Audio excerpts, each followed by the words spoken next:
3 günden azafı olmalı da şu 3 günlükdeyem şonu ahdı ziyafet ölü yerde ziyafet tutmak mekruh kerahiyeti var. O yerde taam pişirip üşüp taam yemek ya sufraları rengi edip yazıp koymak bu da bil ittifak hemmenin nazarından doğru değil oldu. Çün kaytam şu ölü yere komşusundan şunun ehline de kaza pişirip getirip vermeli. Bolmalı şu. Ni onu az nazari zat hiç kim şuna doğru diyen o eda vaxtından merbut saatla. 3 güne çelli ki eda var.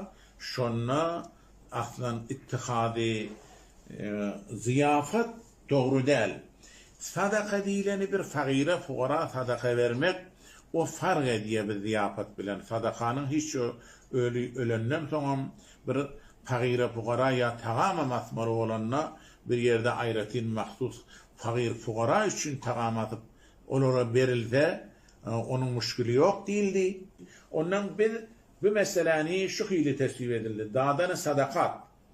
Eğer az malı veresiyi sagir ve şahsı gayet ve şahsı mahsur başad veya şahsi az varisin eğer balık başad ve az masrif şudan sehmi mirası beyin arazi başad haram estildi.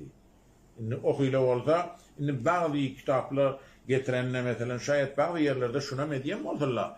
Yani orta ayrılan adamın en tek malı tereke edilmeyendir. Şunun bilen birlik oğulları, çağaları şu malı müşahdan etse şayet köpem şundan ediliyem olsa ona haram değildi Müslümanlık olsa. Tesvip olanam şu. Yani onu kitman edilen zat yok. Eğer nüşvat her ustadi ittiğaz camigada bulan zat şu. Bir adam ölüyor ortadan çıkıyor. İdinle malı kalıptır. Şunun ehli hanabadati şu ortadaki maldan en tek teklif roşen bulmakta taksim edilmeyen şu ortalıktan veriyele haram neydi? Doğraydı ya haram. Onu tesvip oldu.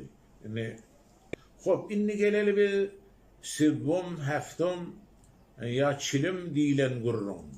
Şu vaat mınna da gün bellemek, taksis vermek doğru değildi.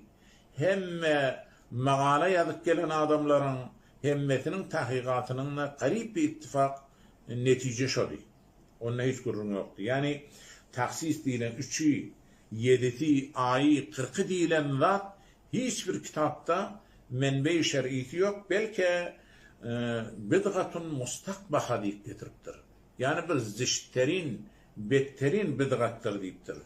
Şimdi gurrum şunun üstüne aya bir Türkmen tarada şu atla adı ki var. 3'ü deyip, 7'ti deyip, 40'ı deyip, ayı deyip şu atla var. Aya şu taksise giriye mi girmeye mi? İnne ağdana aradındaki dıfada şayet mesela bazıyla tevil hata etse tevillecek olup deyte, bazıyla vagiye şu deyip deytin, inni şu gurrun şu bahs oldu der kul. Onun doğru değerliğinde hiç gurrun yok.